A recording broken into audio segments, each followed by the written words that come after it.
Muito bem.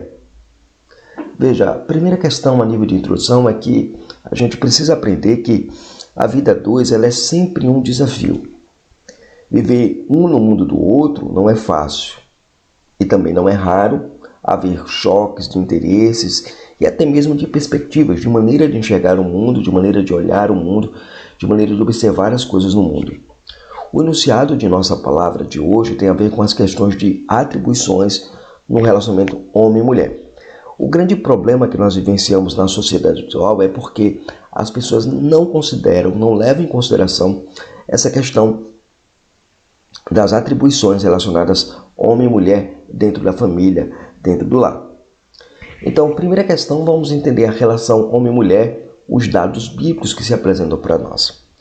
Primeiro, quando nos aproximamos dos dados bíblicos, encontramos uma vasta informação sobre os papéis, tanto dos homens quanto das mulheres na relação familiar, eclesiástica e marital. Então, dentro dessa perspectiva que nós lidamos, veja, a relação homem e mulher está aonde? Dentro na família, está também dentro da questão eclesiástica, está dentro da questão marital. Nessa discussão, nós não vamos nos centralizar na relação eclesiástica, mas vamos nos centralizar em algum momento na relação familiar, mas em boa parte na relação marital, ok? No capítulo 1, versos 26 de Gênesis, diz assim: E disse Deus, façamos o homem à nossa imagem, conforme a nossa semelhança, e domine sobre os peixes do mar, sobre as aves dos céus, sobre o gado, sobre toda a terra e sobre todo réptil que se move sobre a terra. O verso 27 diz: E criou Deus o homem à sua imagem, a imagem de Deus o criou, homem e mulher os criou. Verso 28 diz assim: E Deus abençoou e lhe disse: Frutificai, multiplicai-vos, enchei a terra, sujeitai-a, dominai sobre os peixes do mar, e sobre as aves dos céus, e sobre todo animal que se move sobre a face da terra. Você tem aí o bloco que nós iniciamos a nossa análise sobre a relação homem e mulher dentro da perspectiva bíblica teológica reformada. Quais são as implicações que esse texto apresenta para nós? Algumas implicações importantes esse texto apresenta para nós. A primeira implicação é que o casal ele vem à existência pela própria vontade de Deus.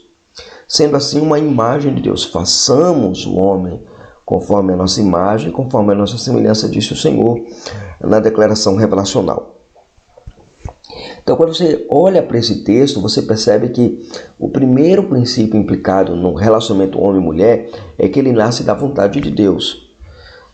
Muita gente ignora esse fato, ignora essa finalidade deste relacionamento. O relacionamento entre homem e mulher vem porque Deus quer que assim seja. Então não é dois homens se relacionando, não são duas mulheres se relacionando, não são dois homens e uma mulher, não são duas mulheres e um homem. É homem e mulher. Vem a partir da criação, da vontade do próprio Deus. A segunda verdade que você percebe está no verso 27, que diz que essa imagem ela envolve uma unidade prevalecente inicial, ou seja, homem e mulher é uma unidade que são criados. São criados para a glória de Deus, para a honra de Deus, para a majestade de Deus, para refletir a imagem de Deus no mundo. E a terceira verdade que você percebe no texto são as implicações que o casamento obtém, a bênção de Deus, com duas ordens específicas. Ou seja, eles são abençoados. Então, casamento ele não é um projeto falido, família não é um projeto falido, como tenta vender a cultura ordiana, né? Mas casamento ele é algo que tenciona ser um projeto de Deus para a vida das famílias. E aí ele vai dizer assim, primeira questão é trazer filhos santos ao mundo, frutificai e multiplicai-vos. E aqui é interessante quando a gente olha para essa perspectiva da parte A do versículo 28, é que muita gente diz assim, não, como é que eu vou trazer o meu filho a esse mundo tão violento, criar filho num mundo tão caótico, tão cheio de maldade? Mas a maldade existe neste mundo porque nós, pais, não queremos trazer descendência santa ao mundo. Se houver uma descendência santa ao mundo, que ame a Deus, que ame a sua palavra, esse mundo seria de fato diferente. Isso nos leva para a segunda implicação, né? Quando eles recebem a bênção de Deus, recebem a outra ordem, que é o cumprimento do mandato cultural, dominar sobre as coisas que existem através de famílias. Então, o domínio por meio de famílias, ou seja, o meu filho numa área específica, seu filho numa área específica, sua filha. Então, toda a estrutura familiar, ela é criada para trazer governo e domínio sobre o mundo, ok? E aí a gente vai focalizar agora no verso 27. O verso 27 vai dizer assim: e criou Deus um homem à sua imagem, mas Deus o criou, homem e mulher os criou. O texto paralelo a este texto está em Gênesis 5:2, que diz: homem e mulher os criou e os abençoou e chamou o seu nome de Adão no dia em que foram criados. Agora, notem esse texto, observem que esse texto está nos informando, ambos os textos. No primeiro texto, em Gênesis 1:27, ele intenciona mostrar que o homem é criado segundo a imagem e semelhança do Criador. E esse homem, né, que é homem e mulher, eles são criados, né? Homem e mulher os criou. Então, quando eu olho para o homem sendo criado com a imagem de Deus, tanto a mulher quanto o homem carregam a imagem de Deus. A unidade prevalecente que eu mencionei anteriormente, ela se estabelece nessa imagem de Deus que é colocada tanto no homem quanto na mulher.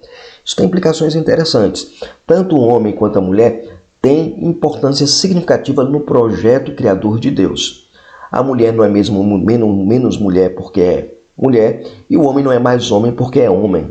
Ele é homem porque Deus criou assim, e ela é mulher porque Deus criou assim, mas ambos carregam a imagem dele. Isso nos leva agora para o capítulo 5 de Gênesis, verso 2. O homem e mulher os criou e os abençoou. É a mesma linguagem que você tem lá do capítulo 1, verso 27. E depois ele chamou o seu nome de quem? Do homem e mulher de Adão. A palavra Adão, que aparece aqui na língua original hebraica, ela tem a ver com a ideia de humanidade, tem a ver com o homem sendo criado, uma unidade prevalecente. Mas não apenas isso. Tem a ver também que Adão, ele é um ser completo com Eva nele, e ele se torna um ser completo quando Eva é tirada dele, trazida em casamento para ele. Nós vamos ver isso mais à frente. Então, o homem e mulher, o homem ele só é pleno e completo com a mulher do lado, porque eles são a unidade prevalecente que o texto estabelece. Então, o narrador bíblico quis deixar claro que o casamento ele é feito de uma coisa importante: companheirismo. Não esqueçam disso. E aí vamos olhar no texto original como está construído o nosso texto, ok? Muito bem. Ele coloca aqui no texto original essa expressão aqui, ó. Vai barar Elohim et Hadan Betsalmu, né? Então, e criou Elohim, Deus, et Adão, ao homem, Betsalmu, né? A sua imagem, né? Ele criou o homem à sua imagem. Betsalem, né? E para a imagem ou pela imagem, Elohim, né? Deus, Bará, criou. É o mesmo verbo daqui, tá vendo? A letra A indica aqui que é a primeira linha, B, primeira linha, C, primeira linha e D, primeira linha, tá vendo? É a maneira como o texto é construído. Aí ele vai dizer assim, ele vai dizer aqui, né? Ro, Zahá, né? Zahá. E aí ele coloca essa palavra aqui que é muito interessante aqui, a palavra Inokevar, né? Inokevar, né? Inokevar. Bará ot, né? Onta, né? Então, quando ele coloca aqui macho e fêmeas, né? E a imagem de Deus os criou, macho e fêmea criou eles, ou os criou. Então você tem essa expressão aqui, né, como está traduzido. E criou Deus o homem à sua imagem, a imagem de Deus os criou, macho e fêmea os criou. Criou quem? Criou Adão, né, e Eva. E criou macho e fêmea. Como criou? Ele, macho e fêmea, os criou. Ou seja, Deus criou ambos, macho e fêmea. Ou seja, indicando essa unidade que há entre eles, dentro do matrimônio, dentro do casamento, mas trazendo a dignidade a eles como imagem de Deus. Eu preciso ressaltar que a ideia de imagem que é colocada aqui é uma ideia que é tirada do contexto da época. Um rei, quando ele governava um determinado território, ele queria dizer que aquele território pertencia a ele, ele criava escultura, imagem e escultura do seu próprio perfil, da sua própria imagem, e colocava no território para dizer assim, esse território me pertence. Enquanto que a cultura pagã criavam imagens gélidas, mortas, sem vida, sem dignidade, para indicar que aquele pedaço de terra pertencia a eles, Deus ele cria o homem à sua imagem, como ser vivente, como alma vivente, como diz o próprio texto bíblico, indicando que toda a extensão do cosmos pertence a Deus, ou seja, onde está um filho de Deus, criado à imagem do Senhor, de fato, ali está presente de maneira incomensurável o reino de Deus. Então, o casamento ele é exatamente a estrutura de assim, vocês estão aqui para governar. Daí a gente fala de mandato cultural, de um homem ser vice-regente, dentro da estrutura da Escritura Sagrada. Gênesis 1:7 diz assim, quais são as informações que nós temos? A informação que tal unidade reflete a imagem de Dei no homem que fora criado para adorar ao próprio Deus, que verá nos ensina aqui esse texto. Primeiro, que o casamento é unidade trazida à existência por Deus. Então, o casamento sempre é uma unidade. Daí a ideia de companheirismo. Que violar o casamento é quebrar, manchar, desprezar a imagem Dei que está esculpida neste homem. Com este pano de fundo exegético, pode-se compreender melhor e adequadamente aquele texto lá de Gênesis, capítulo 2, versos 18 a 24, que é o estabelecimento do casamento. Isso significa que o casamento tem abrangência, primeiro, universal, exatamente porque o homem e a mulher foram criados carregando a imagem de Deus, Betsalmu, né? Ou Betsalmu. Então, quando você tem aqui a expressão Betsalmu, usada aqui para imagem, tem a mesma ideia que eu falei sobre a cultura pagã daquele período em que se colocava as imagens para determinar o domínio do rei. Agora, o rei, que é Deus, criador de todas as coisas, dá a sua imagem à criatura que representa e que reflete a Deus. Ok? Reflete o domínio de Deus. Então, o casamento, daí você vai entender lá no Novo Testamento, a relação que Paulo vai fazer do casamento com a relação de Cristo e a igreja, né? O rei governando a igreja e esse casamento refletindo a glória de Deus no mundo. Muito bem. E aí chegamos em Gênesis 2, 18 a 24. Diz assim, e disse o Senhor Deus, não é bom que o homem esteja só. Farei uma ajudadora que lhe seja idônea para ele. Havendo, pois, o Senhor Deus formado da terra todo animal do campo, toda árvore dos céus, trouxe Adão para este ver como lhe chamaria. E tudo que Adão chamou de toda alma vivente, isso foi o seu nome. E Adão pôs os nomes a todo gado, e às aves dos céus, e a todo animal do campo. Mas para Adão não se achava auxiliadora idônea, ou ajudadora idônea. Então o Senhor Deus fez cair um sono pesado sobre Adão, e este adormeceu. E tomou uma das costelas, e cerrou o seu lugar com carne, e da costela que o Senhor Deus tomou o homem e formou a mulher, trouxe a Adão, e disse a Adão, esta é agora osso dos meus ossos, carne da minha carne, esta será chamada mulher, porque do homem foi tomada. Portanto, deixará o homem o seu pai e a sua mãe, e apegar-se-á à sua mulher, e serão ambos uma só carne. Note bem nesse texto, esse texto ele reproduz para nós a ênfase posterior no capítulo 2. Lembra, o capítulo 1 ele é a narração da criação como um todo em tópicos. No capítulo 2 ele vai trabalhar de maneira específica a criação de todas as coisas, inclusive do casal edênico e da estruturação e da instituição chamada casamento. Deixa eu botar aqui, gente. Então, o que esse texto aqui quer colocar para nós? O que se destaca nesse texto de Gênesis 2, 18 a 24? Primeiro, destaca-se lá a solidão de Adão. Viu Deus que Adão estava só, não era bom. Segundo, o propósito da mulher ser criada, que era afugentar a solidão do homem e ser auxiliadora para ele. Então a mulher é criada para evitar que Adão se sinta sozinho, e ela se torna auxiliadora dele.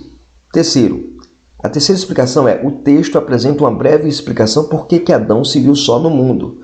Lá nos versos 19 e 20, o comentário anterior, que viu Deus que não era bom que o homem estivesse só, ele é explicado nos versos 19 e 20, porque Deus manda que os animais passem na frente de Adão.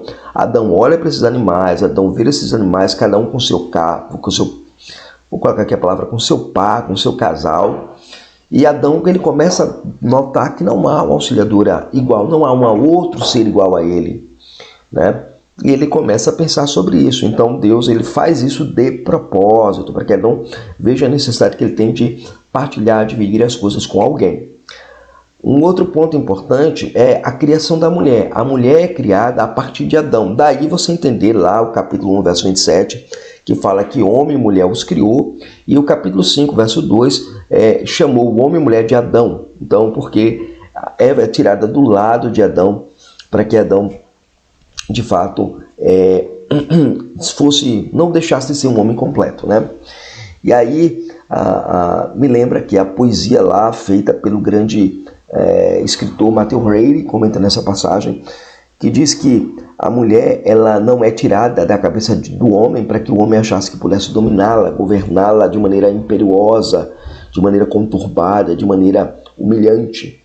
Também ela não é tirada dos pés do homem para que o homem achasse que tinha o direito de pisar e humilhar a mulher, mas ela é tirada do seu lado para ser amada, amparada, cuidada, protegida e ser o centro dos afetos de Adão. É daí que nós entendemos que essa perspectiva de Eva ser criada é para ser auxiliadora de Adão, e Adão se torna um ser completo na criação da sua esposa. E aí você tem também a primeira poesia no mundo é feita lá no capítulo 2 de Gênesis, verso 22 a 23. É nos dito que Adão diz assim, olha, esta será chamada mulher, porque do homem é tomado, né? Ela é osso da minha osso, carne da minha carne. Então, a perspectiva bíblica que eu colocar aqui, gente, é interessante, porque aqui na língua original hebraica ele usa um paralelismo, uma poesia, né? Porque ele usa a expressão osso do meu osso, carne da minha carne, aí vai falar assim, mulher, né? Varão e varoa, né? Ishar, né? Ishar na língua hebraica. Então ele faz um trocadilho com as palavras para descrever seu amor para com Eva. Então Adão foi o primeiro homem romântico no mundo, né? O primeiro homem romântico no mundo. Não custa nada, vez ou outra, você falar uma coisa romântica à sua esposa, né? E Adão dá um nome a Eva posteriormente, após a queda, né? Que ele vai chamar de mulher, dá primeiro nome de mulher, e depois vai dar o nome de Eva, que significa mãe da vida, ou seja, a partir de você, a vida será restaurada por causa da queda em pecado. Nós vemos isso posteriormente.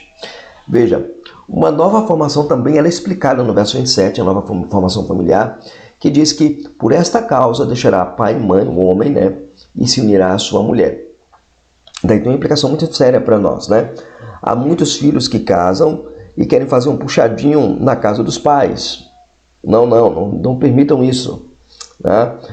Mãe, pai, eu casei, eu quero morar dentro de casa. Não façam isso. Pelo contrário, você deve entender que seu filho deixou a sua unidade familiar e formou a dele. Sua filha deixou a unidade familiar e formou a dela. Então, seu papel como crente é apoiá-los em oração, né?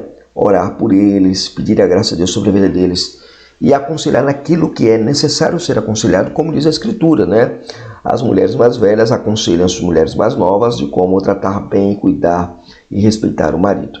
Apenas isso. Não se interfiram na criação de filhos, na briga marital, naquilo que é a discussão que há, exceto quando há violência, e sim você precisa fazer uma intervenção. Mas, no geral, nós precisamos ter os nossos limites estabelecidos. Disso tudo que nós vimos até agora, gente, nos leva à conclusão de que o casamento é feito de companheirismo. O casamento, ele é companheirismo, ok? Não esqueçam disso nunca, jamais. Esse é o ponto que a gente precisa sempre estabelecer na nossa vida como cristão. Então, ok. A segunda perspectiva que nós vamos trabalhar aqui são os papéis e atribuições no casamento, ok? Chegamos agora a tratar dos papéis e atribuições no casamento. Na estrutura bíblica temos os papéis de, primeiro, qual é o papel da esposa em relação ao matrimônio, né? O papel da esposa em relação ao matrimônio chama-se submissão e respeito. Lá em Efésios capítulo 5, versos 22, diz que a mulher deve ser em tudo submissa ao marido. Mas ao mesmo tempo, essa mulher, no verso 33, ela deve respeitar o marido. Então, duas estruturas específicas são estabelecidas: submissão e respeito.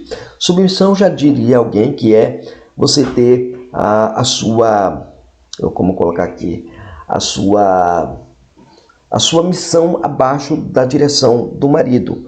O homem é quem governa o lar, ele que governa a casa, ele governa a família, e nessa relação básica da Escritura Sagrada, ela estabelece esse ponto muito importante para a nossa vida como crentes, como pessoas, como indivíduos, como homens e mulheres que devemos ter, no caso das mulheres, submissão e respeito. Lembrando que submissão, ela abarca não apenas a mulher, mas também o próprio homem. O homem tem que se submisso a Cristo, a palavra de Deus, para governar melhor o seu lar, a sua casa, a sua família.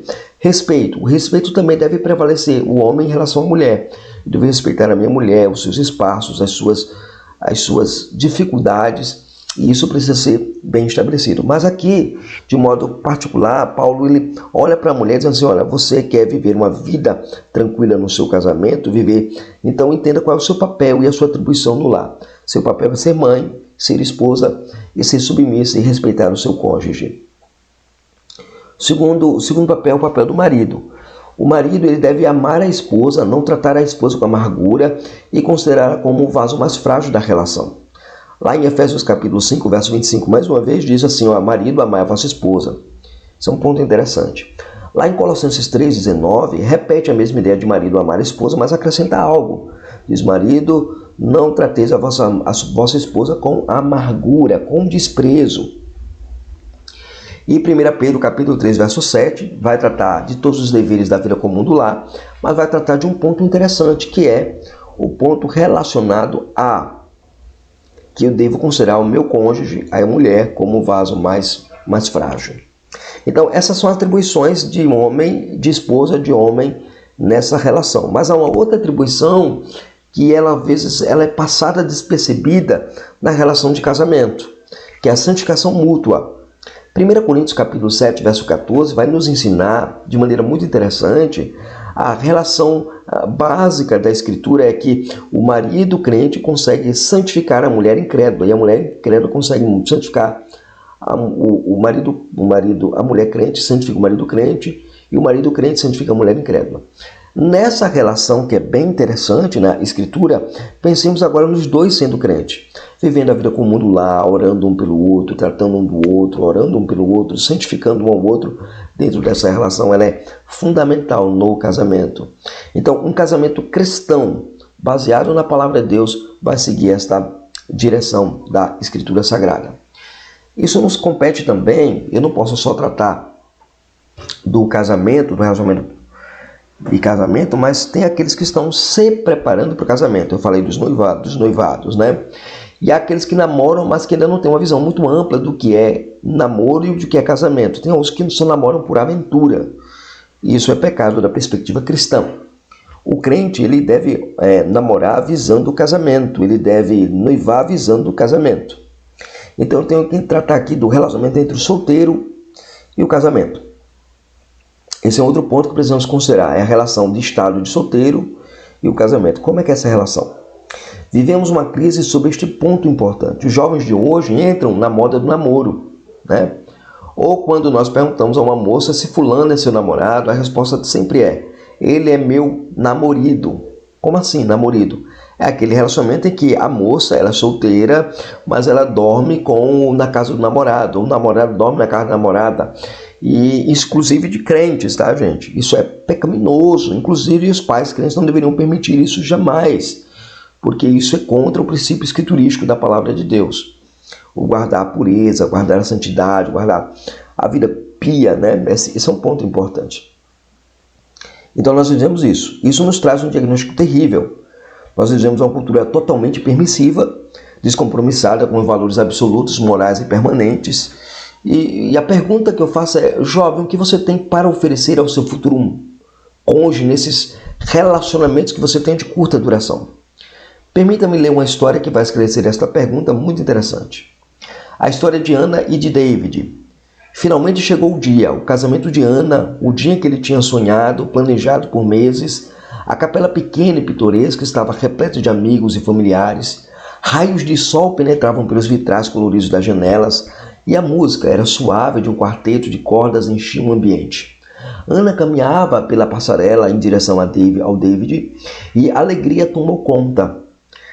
Este era o momento que ela tinha aguardado tanto.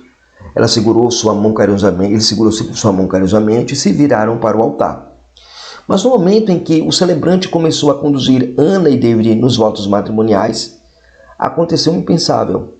Uma garota se levantou no meio da congregação, caminhou em silêncio para o altar e tomou a outra mão de David. Uma outra garota se aproximou e ficou ao lado da primeira, e depois uma outra também fez o mesmo. Logo, uma corrente de 6 garotas estavam ao seu lado, enquanto ele fazia o voto para Ana. Ana sentiu um tremor nos lábios, enquanto as lágrimas enchiam seus olhos. Isso é algum tipo de piada? Ela sussurrou ao David. Me perdoe, Ana, ele disse olhando para o chão. Quem são essas meninas, David? E o que aconteceu? O que está acontecendo? Ela perdeu o fôlego. São garotas do meu passado. Ele respondeu com tristeza. Ana, elas não significam nada para mim hoje, mas eu dei uma parte do meu coração para cada uma delas. Pensei que o seu coração fosse meu, disse ela. E é mesmo, ele implorou. Tudo que sobrou é seu. Uma lágrima correu pela face de Ana. Então ela acordou. Veja que história interessante, né? Esse é um trecho de uma história contada pelo Joshua Harris, né? Quando ele era crente, né? O Joshua Harris acabou desviando para o lado esquerdista da força, como se diz, e abandonou a fé cristã. Mas quando ele escrevia obras como esta, né, Eu Disse Adeus ao Namoro, um livro muito bom, ele vai tocar exatamente nessa história. E essa história eu trago para que você pense um pouco sobre isso, né? Você pense um pouco sobre essa questão. Qual é a ideia aqui por trás disso? Os seus relacionamentos de curta duração, eles têm levado pessoas, machucado pessoas, e o seu coração tem também sido trucidado. E quando você chegar para o seu cônjuge, futuro cônjuge, o que você vai entregar para ele? Um coração pleno de amor ou um coração dividido de amor? Um coração pleno em satisfação ou um coração maculado na satisfação passageira? Isso é importante ser pensado. Ok? Então isso nos leva para o princípio da santidade na vida de solteiro. A vida de santidade no estado de solteiro. Os solteiros e solteiras aqui que estão nos assistindo já notaram que quando vocês começaram a namorar, a luta pela vida de santidade se torna mais agonizante. Na atualidade vemos uma cultura do enaltecimento do sexo descompromissado. Por exemplo, a musicalidade exposta na sociedade atual, ela vive simulando atos sexuais que deveriam ser reservados ao leito sem mácula e ao ambiente do casamento. Alguém já disse que purificar o coração parece ser uma busca interminável. É como pintar com cal uma cerca desgastada pelo tempo. A cada nova camada, mais imperfeições aparecem. Isso é o David Street no seu livro Purificando o Coração da Idolatria Sexual, um livro muito interessante. Eu vou apresentar eles aí no final da nossa aula. É exatamente esse tipo de problema que nós lidamos quando não compreendemos como se processa a idolatria sexual em nossas vidas. Por que você, jovem, peca na ordem sexual contra a sua namorada e contra o seu namorado? Veja, quando você beija a sua namorada, quando você está beijando sua namorada, e vivendo esse namoro, esses abraços, esses amassos, você descobriu que há uma luta muito maior agora pela santidade do que antes, né? Por que isso acontece? Por que você peca contra a sua namorada nesse sentido? Porque pensamentos promíscuos tomam conta do seu coração, né? Porque os seus desejos estão desordenados. E aí entramos no pecado e a desordem do desejo sexual. Quando o pecado entra em cena, no capítulo 3 de Gênesis, vemos a desordem do relacionamento do primeiro casal. Devemos lembrar, por exemplo, que o amor sexual floresce com intimidade cheia de amor entre o marido e sua esposa. Entretanto, vemos o casal Adão e Eva ficarem envergonhados com a sua nudez. O relato da narrativa bíblica da queda de Adão diz que abriram-se os olhos, então viram que os olhos de ambos. E eles começaram a se olhar de uma outra forma, de uma outra maneira, eles começaram a notar o corpo do outro. E há muitos namorados que Tem um livro muito interessante, não é um livro cristão, mas tem uma coisa que eu achei interessante no livro, é Do que os homens gostam, da doutora Laura Scheisler, né? Um livro muito interessante. Ela diz uma coisa que eu achei interessante lá, que dizia, um rapaz fazendo depoimento, disse o seguinte: olha, eu vi mais partes do corpo da minha mulher enquanto namorávamos do que depois de casado. Parece que depois de casado o pudor se veste, se reveste na intimidade do lar. Mas enquanto você está namorando, você mostra-se, você coloca roupa decotada, você faz de tudo que é possível para fisgar o seu namorado. Quando ele está dentro da rede, você já se fecha e parece uma beata de igreja. Essa é a verdade, né? Então, vemos que esse casal edênico, eles começam a olhar um pelo outro, olhar notar um corpo do outro. Então, essa nova forma de olhar faz com que o desejo ímpio nascesse naquele contexto. E essa nova percepção, ou seja, do corpo nu do outro, agora introduz o eufemismo: conheceu Adão a sua mulher. Gênesis 4, verso 1. Veja, essa forma de falar geralmente na escritura, ela é usada para descrever o ato sexual consensual ou, às vezes, o ato sexual forçado. Isso não quer dizer necessariamente que Adão tenha estuprado a sua mulher, mas pode ser uma possibilidade, uma vez que os seus desejos ficaram desordenados pela entrada do pecado neste mundo. O pecado, o que foi que ele fez? Ele produziu um coração cheio de vergonha, e esta vergonha leva o homem para o caminho da fuga, pois a negação ou a tentar justificar os atos pecaminosos é agora a norma desta condição de desordem e depravação do coração humano.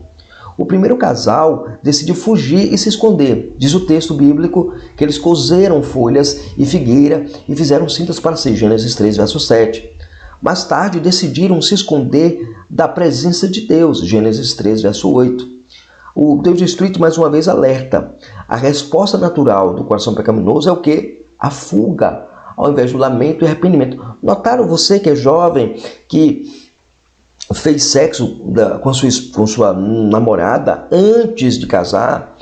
Você notou como você foge da igreja, você foge do culto, você foge da ceia, você foge de Deus, você só não consegue lamentar e se arrepender do seu pecado.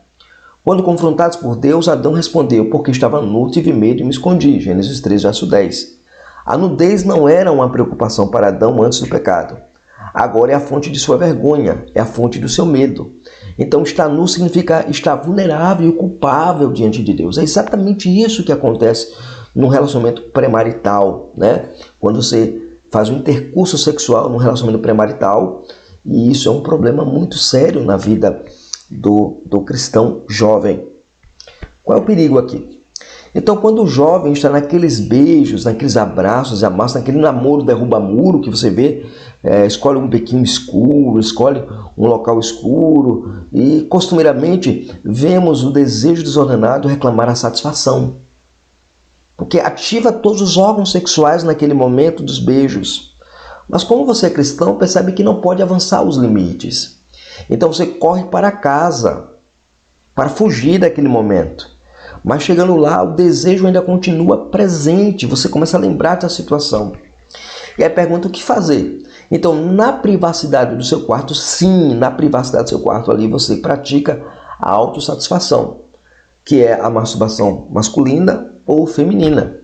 E a partir daí você começa a alimentar pensamentos cobiçosos em relação à sua namorada ou em relação ao seu namorado. Mas aí percebe-se que isso não é mais suficiente. Então você recorre o quê? À pornografia, através de textos, gravuras, vídeos e sites de pornografia no lugar secreto do seu coração. Você está alimentando desejos desenfreados que lhe prejudicarão no futuro próximo. Seu casamento será um casamento com dificuldade, sua maneira de amar a sua esposa será com dificuldade, porque você se torna um viciado em pornografia de maneira desordenada. Então nós precisamos nos retrair em relação a isso. Ah, pastor, mas e se acontecer, o que eu devo fazer? Arrepender, buscar a graça de Deus e lutar contra a pornografia, que era um vício degradante.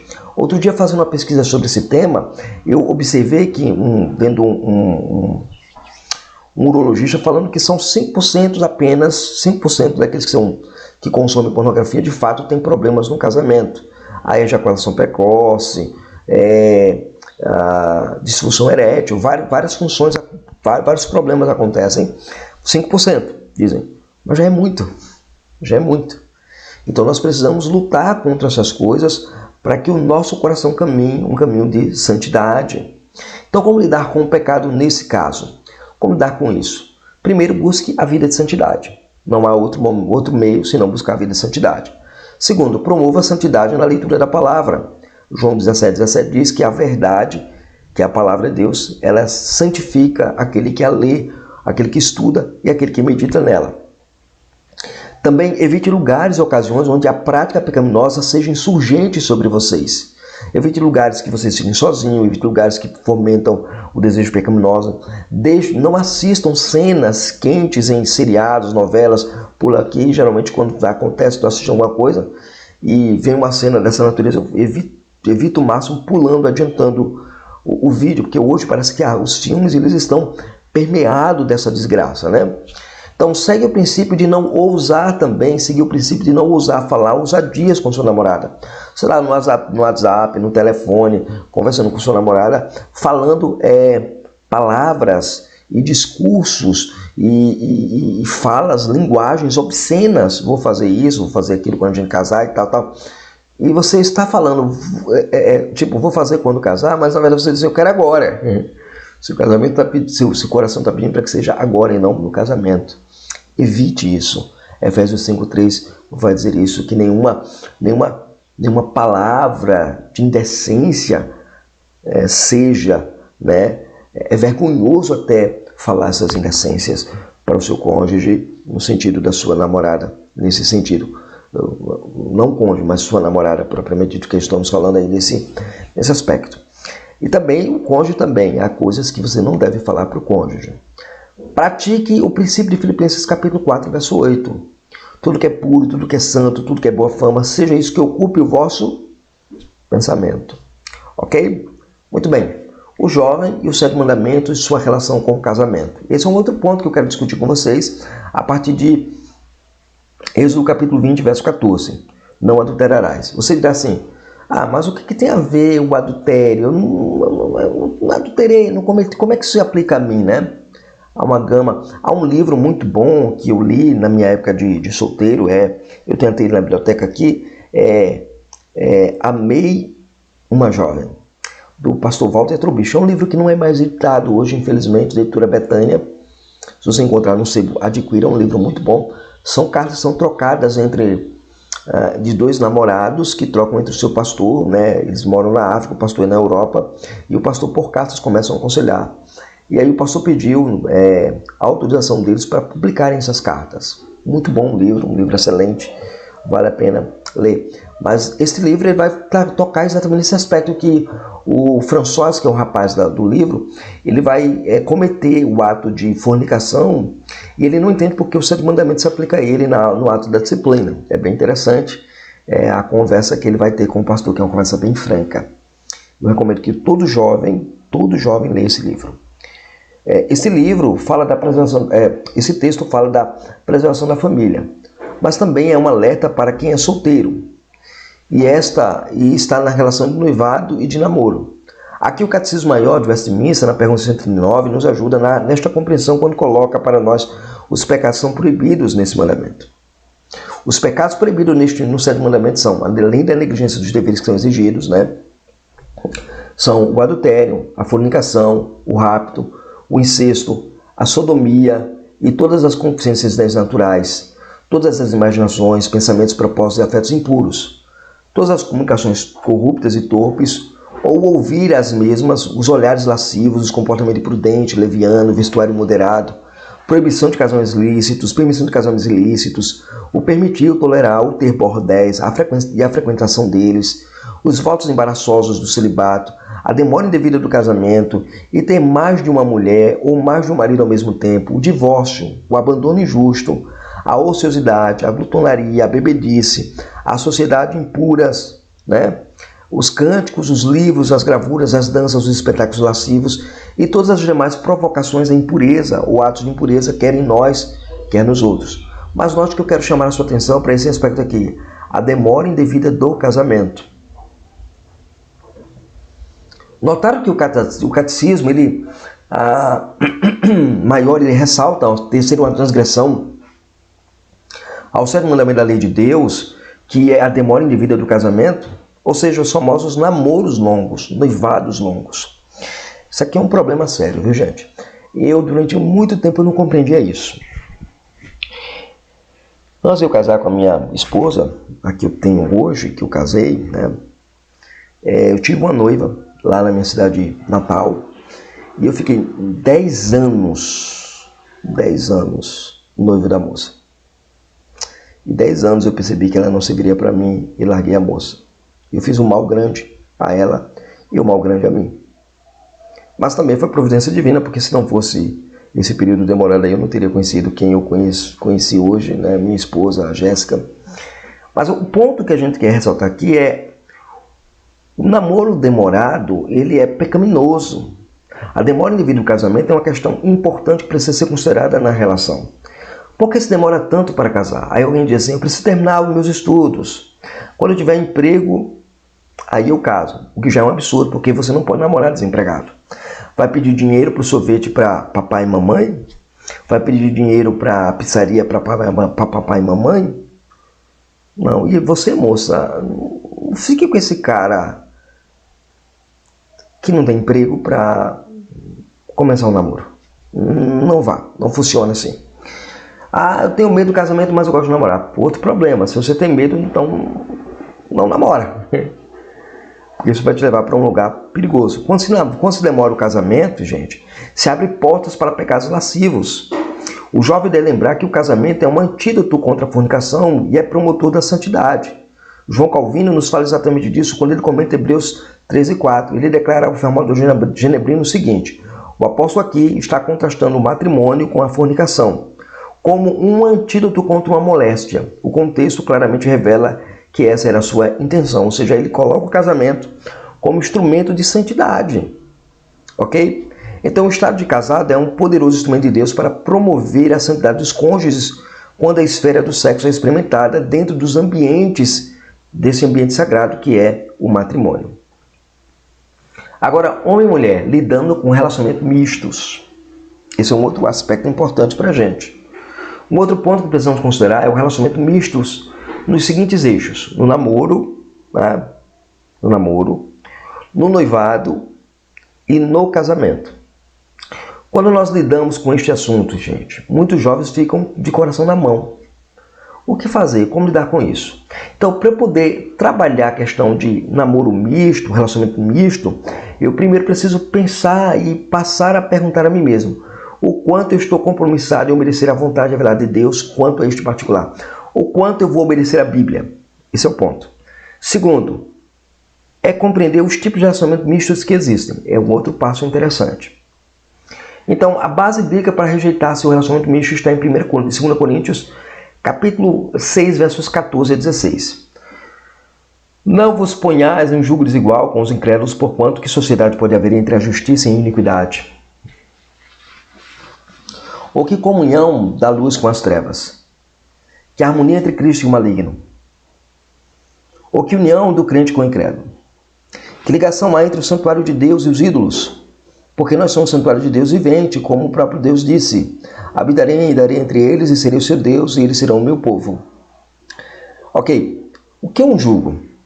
Um jugo é uma parelha, ou uma canga, é uma peça de madeira encaixada sobre a cabeça de 2 bois, para que possam ser atrelados a uma carroça ou a um arado.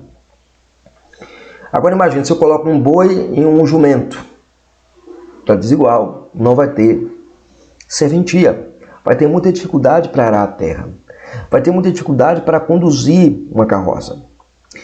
O imperativo bíblico aqui é que não deve haver nenhum jugo desigual, em nenhuma esfera que é colocada aqui, né? Não é só o relacionamento, tá, gente? Sociedades, né, com ímpios sempre são perigosas e muitas vezes pecaminosas. E você tem a questão da Confissão de Fé do Westminster, e ela trata da questão do relacionamento misto, sim. No capítulo 24, seção 3, diz o seguinte: as pessoas que são capazes de dar o seu consentimento ajuizado, é lícito casar. Mas é dever dos cristãos casar somente no Senhor. Portanto, os que professam a verdadeira religião reformada não devem casar-se com infiéis, papistas ou outros idólatras. nem devem os piedosos prender-se desigualmente pelo jugo do casamento aos que são notoriamente ímpios em suas vidas ou mantêm heresias perniciosas. Então, o que nós aprendemos aqui na Confissão de Fé de Westminster? Primeiro, ser dever do cristão casar com outro cristão. Esse é um ponto interessante. Que há tipos de relacionamentos mistos a ser considerado. Por exemplo, o crente reformado não deve casar-se com outro que não professa a fé reformada, porque vai dar problema. Isso é um relacionamento misto. Ele é crente da igreja X, eu sou da igreja presbiteriana, eu sou da igreja reformada, mas eu estou namorando com um cara da Assembleia de Deus, um cara especialmente um batista arminiano, um pentecostal das cucuia, essas coisas todas. Veja, não é que você não considere eles não crentes, eles são crentes, mas eles não professam a mesma fé. E o seu lar será dividido. Seus filhos olharão a briga por doutrinas e haverá uma incompatibilidade muito grande. Então, não case. Evite isso. Também o crente não deve se casar com papistas. Papistas aqui tem a ver exatamente com os idólatras, né? Tem crente que quer casar com incrédulo. Até oficiais, né? Tem presbíteros que querem casar, por exemplo, namoram com pessoas incrédulas, diáconos, oficiais da igreja não deveriam nem pensar em fazer isso, porque isso é contrário à doutrina da igreja, ao que nós cremos como presbiterianos, ao que nós cremos como reformados, né? O crente também não deve casar com ímpios deliberados. Esse é outro ponto importante. O cara lá é da igreja, de uma igreja que mantém heresias perniciosas, né? Heresias perniciosas também vai dizer. O cara lá é da igreja neopentecostal. Não case. Tá? Não case. O cara, eu sei que o cara não é nada. É uma toa, mas é bonito, né? O Van de Buckingham, um outro livro que é muito bom, que ele deve ser, se quiser casar com minha filha, vai lembrar exatamente isso. Que muitas mães vão dizer assim, mas minha filha, eu só quero que ela seja feliz. Ele é muito melhor que muito crente. Aí Buckingham vai dizer assim, quer dizer que agora o ímpio vem no cavalo branco, todo raçudo, e vai livrar a crente dos homens crentes maus que tem na igreja.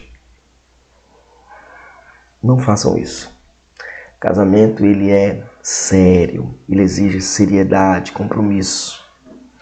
Mas aí a questão é, e os casados que são antes de Cristo, como lidar com isso? A Bíblia vai ensinar isso um pouco, né?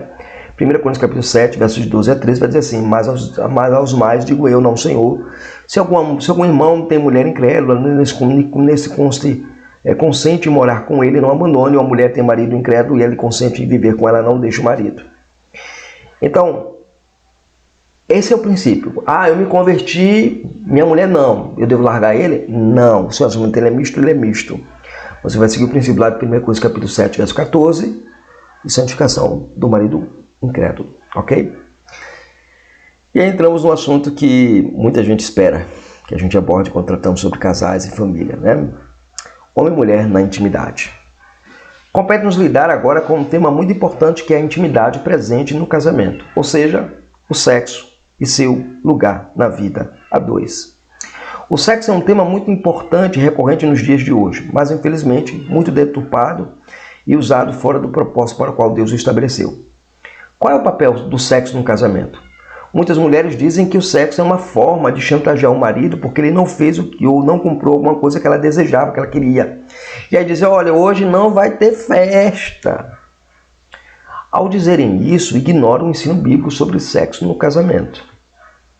O apóstolo Paulo nos ajuda aqui nessa questão quando escreve: não vos priveis um ao outro, salvo por mútuo consentimento por algum tempo, para vos dedicardes à oração, e juntamente vos juntardes para que Satanás não vos tente por causa da incontinência. 1 Coríntios 7, verso 5. Veja, Paulo diz assim, não se privem, a não ser por mútuo consentimento, para quê? Para passar um tempo orando. Mas voltem logo, para que Satanás não se intrometa no meio, trazendo uma Jezabel, uma concubina, um Ricardão, essas coisas todas que nós já conhecemos, esse linguajar que nós já conhecemos, que acontece. Então, o alvo do sexo, de fato, tem algumas coisas importantes nele na vida de casal. Vemos de forma muito clara que Paulo não autoriza a famosa greve de sexo que as mulheres muito gostam de fazer. Não façam isso, se contrário à vontade de Deus.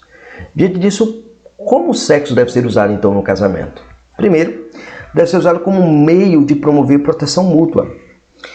1 Coríntios, capítulo 7, verso 2, vai dizer que o casamento ele deve ser estabelecido entre um homem e uma mulher para que não haja fornicação, indecência, lascívia e adultério. Ou seja, o casamento é uma proteção divina colocada contra a tentação que naturalmente nós temos. Segundo, ele promove direitos mútuos. 1 Coríntios 7, verso 3, vai dizer que o homem dê à mulher aquilo que é devido e a mulher dê também ao seu marido. E aqui é interessante, no casamento aprendemos que contraímos uma dívida com o nosso cônjuge, porque a palavra devido aí é a palavra grega oifilê, que é dívida, né? A palavra grega usada aqui é aquilo que é devido, indica uma dívida que você contraiu no casamento. O direito ao prazer, ou seja, aquela ideia de que, tem homens que quando vão ter intimidade com sua esposa, só eles querem ter prazer e não querem dar prazer à esposa. Isso causa uma frustração a ela. Seu papel como marido é satisfazer a sua esposa e seu papel esposa é satisfazer o seu marido. Ou seja, o casamento não é só para a procriação, mas também para sentir prazer. Há um livro muito bom, né, chamado Santos no Mundo, os puritanos como realmente eram. Há um capítulo que ele vai falar sobre sexo, na perspectiva puritana. Ele vai dizer que os puritanos foram aqueles que proclamaram que o casamento o sexo no casamento era para dar prazer mútuo. A confissão de fé também vai estabelecer esse prazer mútuo. A Bíblia vai falar desse prazer mútuo. Então nós precisamos entender isso de maneira muito primorosa dentro da Escritura. E também este princípio é o princípio monogâmico, estabelecer o princípio monogâmico e heterossexual do casamento. É nos dito lá que no capítulo 7, verso 4 de 1 Coríntios, que nem o homem é dono do seu corpo e nem a mulher é dona do seu corpo. Então, o corpo do seu cônjuge é seu para ter prazer nele e com ele, né? Então, digamos assim, o corpo do seu cônjuge é o seu parque de diversões. É onde você vai encontrar prazer, é onde você vai encontrar alegria, satisfação mútua, né? Provérbios 5 vai falar sobre isso, né? Que você deve buscar águas na sua cisterna, se alegrar nessa cisterna, né? Se alimentar dessa cisterna. Então, é basicamente isso que nós gostaríamos de tratar com vocês. Espero que vocês tenham entendido a nossa proposta aqui na nossa aula de hoje. Mas eu quero indicar alguma literatura para vocês, porque essa literatura ela vai ajudar a você a ter uma visão mais ampla de família, de casamento, de lar cristão. Deixa eu pegar aqui o material aqui para vocês, tá bom? Muito bem, deixa eu aqui mostrar para vocês. O primeiro livro, esse livro aqui, Homem e Mulher, de George Knight, né, publicado pela editora Os Puritanos. Um livro fino, eu digo, gente, um livro muito bom, mas é o livro fundante da nossa palestra aqui, na nossa aula de hoje, Suas Atribuições. É um livro muito interessante. O link de aquisição desse material aqui, desse livro aqui, para você comprar, estará aí na descrição do nosso vídeo mais abaixo, ok? Então, Homem e Mulher é um livro muito bom, vai trabalhar as esferas relacionadas na família, igreja e sociedade. Um outro livro é esse livro aqui, ó, Quando Pecadores Dizem Sim, do nosso David Harvey, né? Um livro muito bom, é um livro gostoso de ler, é um livro que vai trabalhar a ideia de que você casou com a pessoa mais pecadora no mundo e por isso o casamento será um exercício sempre de perdão e de graça para com o seu cônjuge, tá? Então é importante você sempre pensar nesse aspecto, ok? Muito bem, um outro livro sobre casamento e vida a dois, que eu vou recomendar aqui para vocês, deixa eu separar aqui, esse aqui, do Gary Chapman, né? O que não me contaram sobre casamento, mas que você precisa saber. Também vou deixar o link de aquisição abaixo da nossa aula de hoje, ok? Para as mulheres cristãs, esse livro aqui da Martha Pearson, né? A Esposa Excelente, um livro muito bom, muito gostoso de ler, um livro bem didático, a Martha Pierce tratando de princípios de uma vida de uma esposa cristã, bem interessante.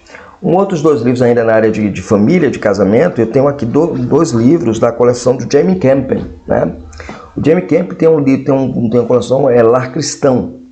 E aí esse livrinho aqui, ó, muito bom, ó, gente. Esse livro aqui, ó. O Marido que Quero Ser, né? O papel do marido no casamento cristão. Muito bom esse livro, muito bom mesmo, bom para discipulado, para presentear alguém. É um livro baratinho, não é caro. É um livro que vale a pena você adquirir. O outro livro é da Judith Kemp, A Esposa que Eu Quero Ser, da série Lar Cristão, né? Livro muito bom, é um livro excelente, muito gostoso de ler, vale a pena, ele vai trabalhar os princípios que eu trabalhei aqui sobre marido, esposa, filhos e tudo mais, é um livro excelente, ok? Agora, para os jovens, eu separei também alguma coisa para os jovens que estão em processo de noivado, de casamento. E também tem mas tem um ainda para os pais, né? Para os pais, para os homens. Eu queria recomendar esse aqui, né? O que ele deve ser, se quiser casar com minha filha de Void Bankian. O link será também disponibilizado aí na nossa descrição, ok? Então, um livro excelente. Esse livro, eu sempre digo, foi esse livro aqui que me fez casar com Dona Jéssica.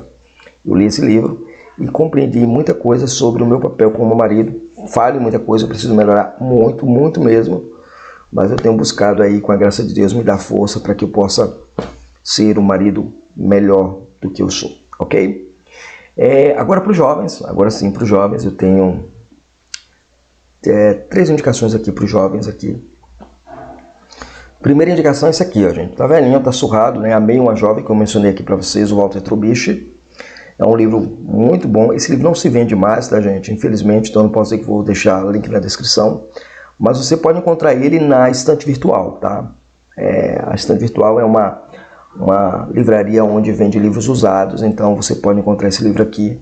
Muito bom esse livro, excelente, recomendadíssimo para vocês lerem, né? Especialmente quem está namorando, é muito bom.